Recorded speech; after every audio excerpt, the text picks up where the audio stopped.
Mindfulness is the very thing that we all need in life. It's what keeps us focused and centered in our own existence. Reality is all about now. Thus we should strive to always be in the here and now at all times. Mindfulness is a constant state of active and open attention that we place on the present. When a person is mindful, they are able to be objective on their thoughts and feelings from a distance without having to judge them as being good or bad. When you are mindful, you don't let life go passing you by. Instead, you are always living in the moment and awakening to each and every new experience that does come your way. Mindfulness permits us to take it all in, so to speak, without prompting any emotions or other things that tend to bind us mentally. So, how to practice mindfulness? There are various ways. Some of the best ways aren't all about being less miserable. If anything, it is best to suffer a little, because a lot can be learned from exposing the inner self to experiencing pain. Pain is the very thing that does make the mind and body hurt, yes, but it also permits one to pick up a great deal of positive attributes from it as a default. Therefore, practicing mindfulness should include some elements of pain, in that the mind and body can learn to assimilate and become stronger against it. Nothing in life comes easy, and neither does the power of thinking. The mind and body are supposed to be one in everything they do together. So with this said, how to practice mindfulness should be something that goes far to the inner core of someone. This inner core should include both the good and the bad. Practicing mindfulness that goes deep into oneself is not easy. Nevertheless, once it's achieved, it becomes easier to be in touch to a heightened sense of well-being.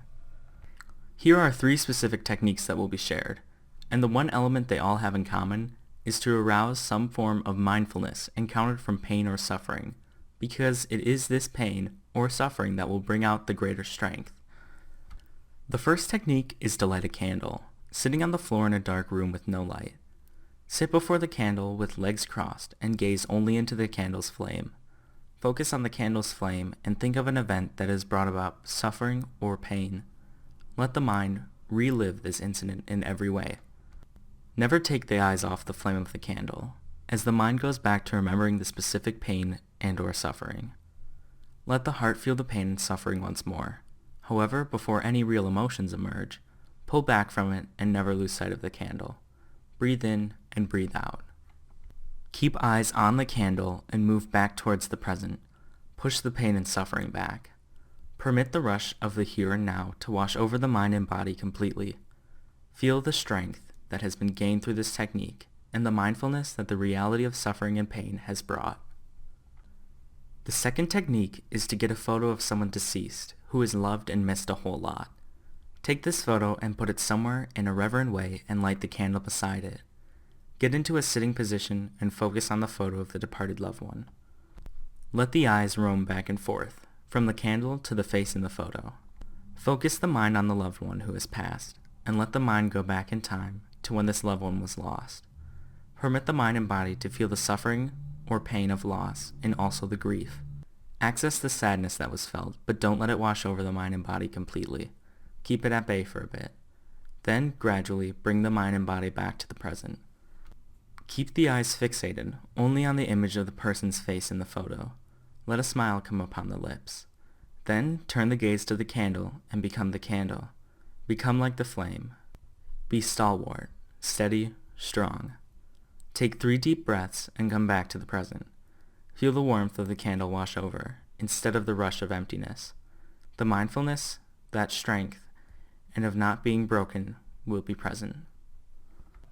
The third technique is to just sit anywhere where it is peaceful and quiet to meditate privately. A chair can be used to sit on, or just be on the floor with legs crossed in a yoga fashion. The mind and body should be focused on an object this time. The object can be something that represents great sadness, loss, or some form of pain that doesn't want to be revisited. The object can also be in memory of another or that doesn't invoke sadness or loss. Focus on the object in question, and don't let the eyes wander away from it. Let them become fixated on it. All thoughts are to be centered on the object and the story behind it. Permit the mind to relive the memory associated with the object in question.